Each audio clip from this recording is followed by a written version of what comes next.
Assalamualaikum warahmatullahi wabarakatuh. Yang terhormat Ibu Anissa Kumaira, Magister Bioteknologi selaku dosen pengampu mata kuliah keragaman mikrobiota.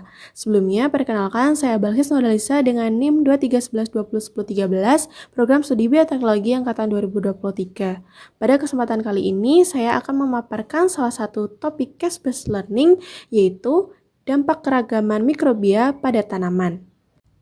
Mikrobia pada tanaman biasanya meliputi bakteri, fungi, dan lain-lain yang dapat meningkatkan kesehatan tanaman dengan berbagai cara, seperti meningkatkan ketersediaan unsur hara dan mengurangi efek patogen. Pada ekosistem mikrobia tanaman, ada istilah filosfer. Filosfer sendiri mengacu pada seluruh permukaan tanaman di atas tanah, terutama di permukaan daun, yang berperan penting dalam perlindungan tanaman dari serangan patogen.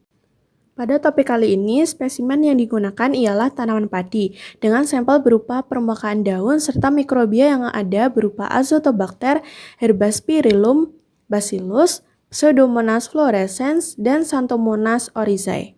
Untuk dampak pada bakteri Azotobacter dan Herbaspirillum, kedua bakteri ini menangkap gas nitrogen dari udara di sekitar tanaman. Azotobacter bekerja di permukaan luar daun, sedangkan Herbaspirillum akan bertindak sebagai endofit fungsional yang dapat menembus masuk ke jaringan mesofil daun. Nitrogen yang telah difiksasi diubah menjadi amonium yang bisa langsung diserap secara foliar oleh daun padi. Hal ini meningkatkan kandungan klorofil dan efisiensi fotosintesis tanpa ketergantungan penuh pada pupuk urea kimia. Pseudomonas dan Bacillus. Molekul pada dinding sel kedua bakteri non-patogen ini dikenali oleh reseptor sel epidermis daun padi sebagai microbe associated molecular patterns. Deteksi ini memicu terjadinya respon imun tingkat rendah yang menempatkan tanaman padi dalam kondisi siaga. Ketika ada serangan nyata dari patogen atau hama, jalur asam jasmonat dan etilen tanaman akan aktif jauh lebih cepat untuk menebalkan dinding sel daun. Dampak Xanthomonas oryzae, yaitu menginfeksi tanaman padi pada bagian daun melalui luka daun atau lubang alami berupa stomata dan merusak klorofil daun. Kondisi ini menyebabkan kemampuan tanaman dalam berfotosintesis menurun. Xanthomonas oryzae memproduksi lendir santan yang menyumbat total aliran air. Serangan penyakit pada tanaman yang masih muda dinamakan kresek, yang dapat menyebabkan daun berubah menjadi kuning pucat, layu, dan kemudian mati dan dapat mengurangi hasil panen padi.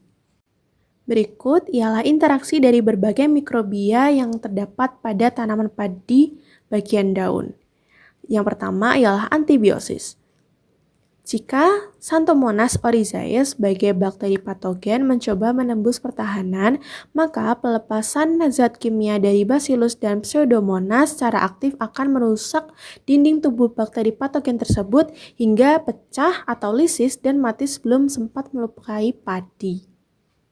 Yang kedua ialah saling mendukung. Azotobacter dan Herbaspirillum akan menyuplai nitrogen ke jaringan daun guna mengantisipasi adanya serangan dari Xanthomonas oryzae. Daun padi yang mendapat banyak asupan nutrisi ini tumbuh menjadi lebih tebal dan juga kuat. Kulit daun yang tebal ini membuat bakteri Xanthomonas oryzae semakin sulit untuk melakukan infeksi pada tanaman padi. Yang ketiga ialah perebutan makanan. Daun padi secara alami mengeluarkan sedikit sisa makanan berupa gula dan asam amino melalui pori-porinya. Selanjutnya, bakteri seperti Azotobacter, Herbaspirillum, Bacillus, dan Pseudomonas dengan cepat akan memadati area sekitar pori daun dan menghabiskan sisa makanan tersebut yang kemudian menyebabkan Xanthomonas oryzae sebagai bakteri patogen tidak akan memperoleh makanan, menjadi lemah, dan kesulitan untuk memperbanyak diri. Yang terakhir ialah perlindungan. Pseudomonas fluorescens dan Bacillus memiliki kemampuan membuat lapisan lendir pelindung yang disebut biofilm. Lapisan ini diletakkan di atas pori-pori daun berupa stomata yang bertindak sebagai pagar pelindung yang menjadikan bakteri patogen yang ingin masuk ke dalam padi akan terhalang karena padi sudah ditutup oleh lapisan dari bakteri baik. Sekian dari apa yang saya bisa paparkan, kurang lebihnya mohon maaf. Wassalamualaikum warahmatullahi wabarakatuh.